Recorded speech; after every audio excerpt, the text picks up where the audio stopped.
Assalamualaikum warahmatullahi wabarakatuh. Sesuai dengan judul materi hari ini, saya akan membahas mengenai perbankan Islam. Yang pertama yaitu produk dan jasa Bank Islam. Dalam produk dan jasa Bank Islam itu sendiri akan ada 3 pokok pembahasan. Yang pertama, penghimpunan dana. Yang kedua, penyaluran dana. Dan ketiga adalah pelayanan jasa. Lalu yang kedua, kita akan membahas mengenai bagaimana uang elektronik dalam Islam itu.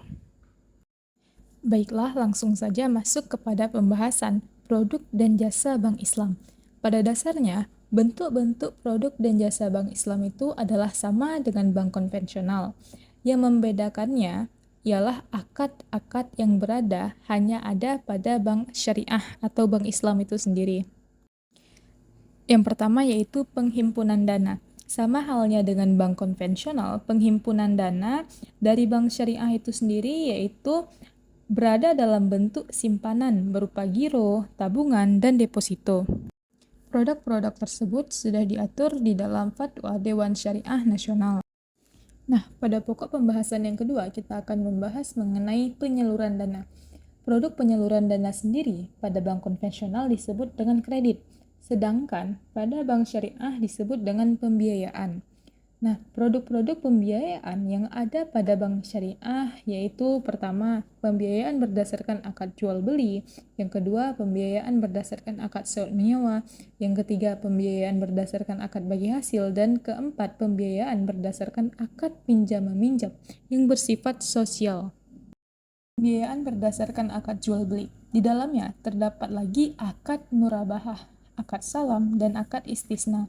Akad murabahah ialah akad pembiayaan suatu barang dengan menegaskan harga belinya kepada pembeli dan pembeli membayarnya dengan harga yang lebih sebagai keuntungan yang disepakati. Dan akad salam ialah akad pembiayaan suatu barang dengan cara pemesanan dan pembayaran harga yang dilakukan terlebih dahulu dengan syarat tertentu yang disepakati. Dan yang terakhir yaitu akad istisna. Akad istisna adalah akad pembiayaan barang dalam bentuk pemesanan pembuatan barang tertentu dengan kriteria dan persyaratan tertentu yang disepakati antara pemesan dan pembeli atau penjual dengan pembuat. Lalu, pembiayaan berdasarkan akad sewa menyewa. Di dalamnya juga terdapat akad ijarah. Lalu, akad ijarah muntahiyah bimtanlik. Akad ijarah ialah akad penyediaan dana dalam rangka memindahkan hak guna atau manfaat dari suatu barang atau jasa berdasarkan transaksi sewa tanpa diikuti dengan pemindahan kepemilikan barang itu sendiri.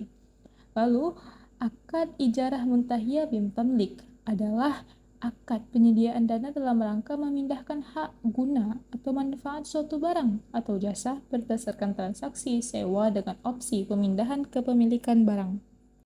Pada pembiayaan berdasarkan akad bagi hasil, di dalamnya juga terdapat akad mudarabah dan akad musyarakah. Akad mudarabah ialah akad pembiayaan kerjasama suatu usaha antara pihak pertama yang menyediakan seluruh modal dan pihak kedua yang bertindak selaku pengelola dana dengan membagi keuntungan sesuai dengan kesepakatan yang dituangkan di dalam akad.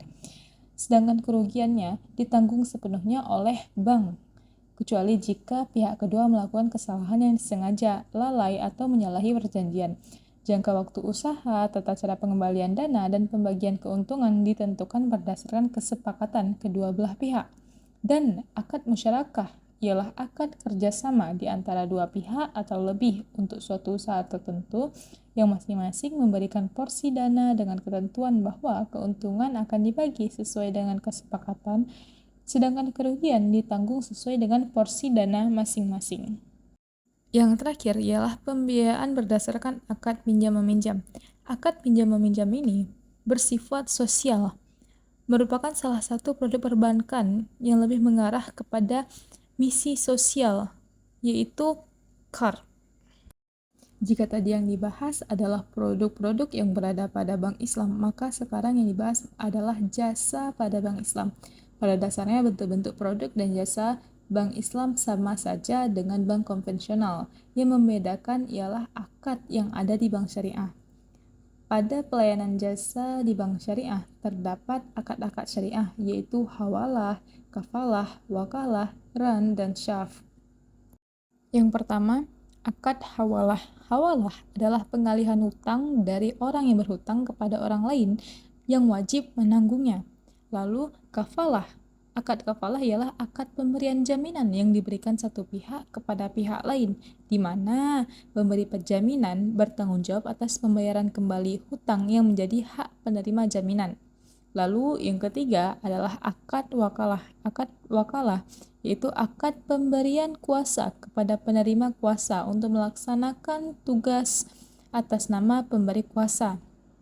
Nah, yang keempat yaitu ran. Menurut syariah, ran adalah menahan sesuatu dengan cara yang dibenarkan dan memungkinkan untuk ditarik kembali. Ran dapat diartikan sebagai menggadaikan barang dari satu pihak kepada pihak lain dengan hutang sebagai gantinya. Bank tidak boleh menarik manfaat apapun kecuali biaya pemeliharaan atau keamanan barang yang digadaikan tersebut. Dan syaf. Secara harfiah, syaf diartikan sebagai penambahan, penukaran, penghindaran, dan pemalingan atas transaksi jual-beli.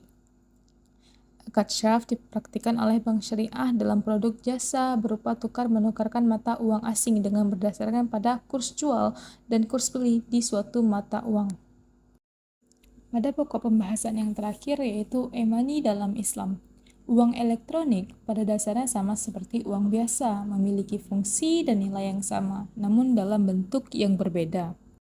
Uang elektronik di dalam syariah digunakan akad qard, maka berlaku ketentuan dan batasan sesuai dengan akad qard, yaitu jumlah e-money bersifat utang dan dapat diambil atau digunakan oleh pemegang kapan saja. Habis sudah pembahasan hari ini. Sekian dari saya. Apabila ada yang kurang dan teman-teman ingin menambahkan, silahkan tambahkan di kolom komentar. Assalamualaikum warahmatullahi wabarakatuh.